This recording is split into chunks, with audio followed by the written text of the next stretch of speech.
So the coronavirus pandemic continues to escalate in the United States as the country recorded more than 60,000 cases in just the last 24 hours. The number of cases have skyrocketed in the recent weeks, with at least 40 states witnessing a surge. The United States has recorded nearly 3.5 million cases and more than 137,700 deaths.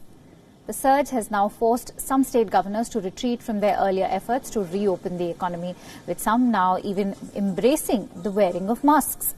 On Sunday, President Donald Trump was also seen wearing a face mask for the very first time in public. This comes after Trump has time again refused to wear a mask in public or ask Americans to do so, calling it as a personal choice. Florida has reported a record increase of more than 15,000 new cases. The state has broken New York's record of the highest number of daily cases. This latest rise comes a day after Disney World reopened in the state.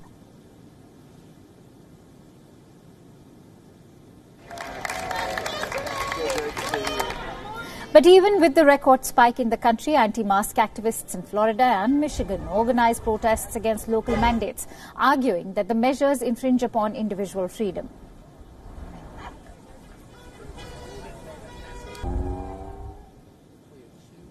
Meanwhile, the Trump administration continues to push ahead with the opening of schools. Facing a battered economy as he seeks re-election in November, Trump is now pressurizing states to reopen shuttered businesses and schools. But according to Education Secretary Betsy DeVos, the Education Department does not have its own safe reopening plans to promote.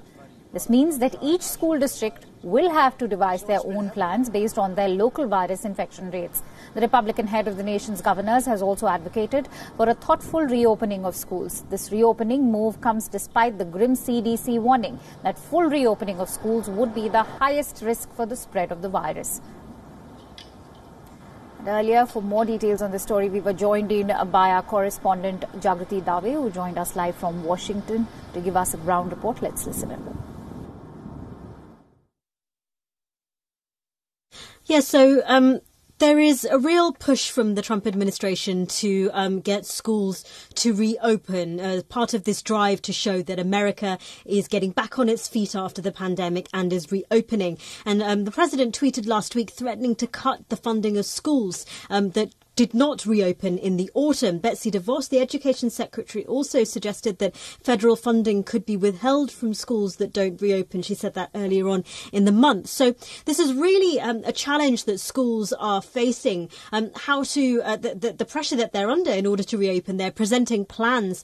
Local districts are presenting plans to the various states to demonstrate that they can reopen safely. And obviously, the administration is reiterating that where there are hotspots and surges, that they will not, they will make leeway and be flexible where there are hotspots on a case-by-case basis. But Democrats are saying that there should be, the CDC guidance on schools should be a nationwide mandate, that the maintaining of social distancing, etc., should be something that should be enforced nationwide.